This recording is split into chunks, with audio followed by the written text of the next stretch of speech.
Hey there, mamas.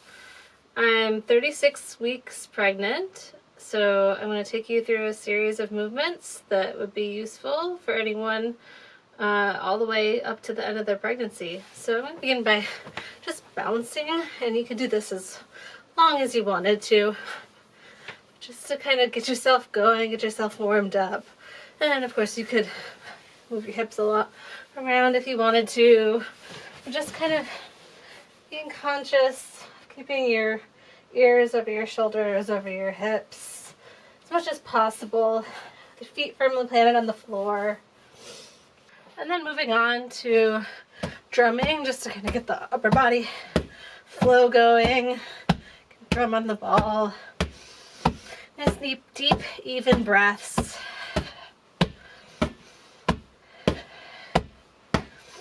And again, you can do this for as long as feels good. And then I just like to take a little gentle twist.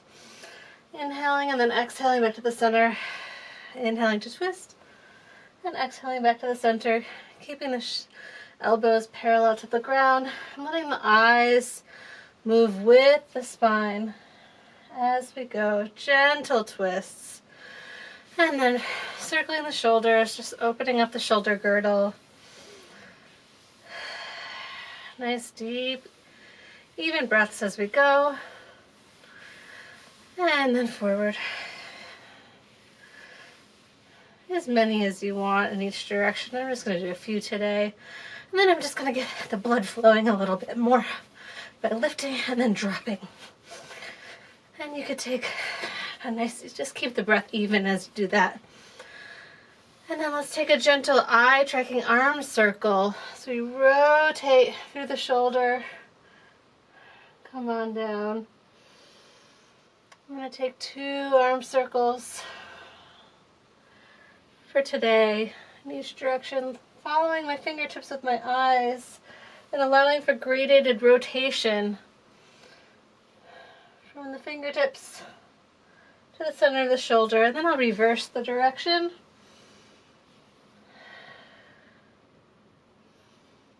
Breathing deeply as you go.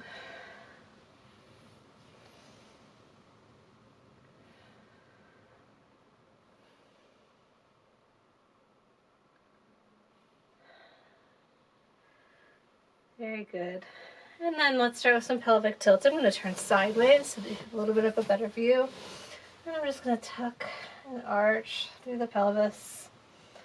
And find your own rhythm that feels good, and find your own range of motion that feels good here. And I'm going to complicate things a little bit by adding in my whole spine. So from my head to my tail, rounding and arching. And we'll also let the shoulders roll forward and back. Not elevating the scapula, but allowing mobility throughout the body. Maybe inhaling in one direction, exhaling in the other. Just noticing what feels best for you.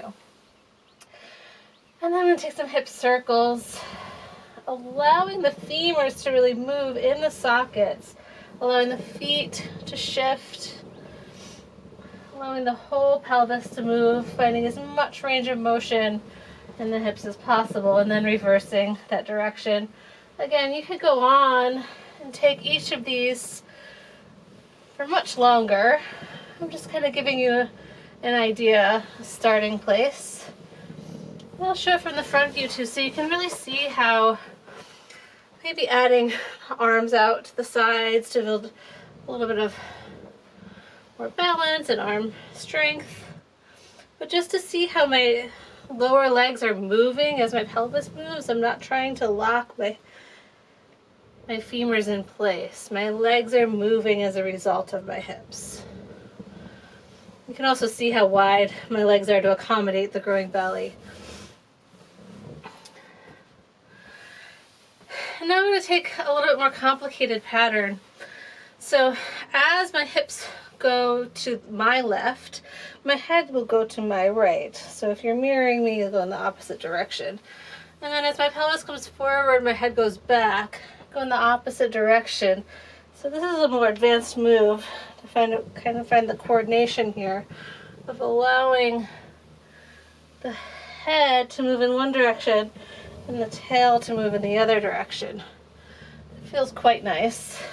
And then I'll move in the other direction. So starting head to my left, hips to my right, or vice versa if you're mirroring. Just keeping the breath, again, nice and steady. Finding a comfortable position of the legs, as wide or as narrow as it feels good for you to find this ride along.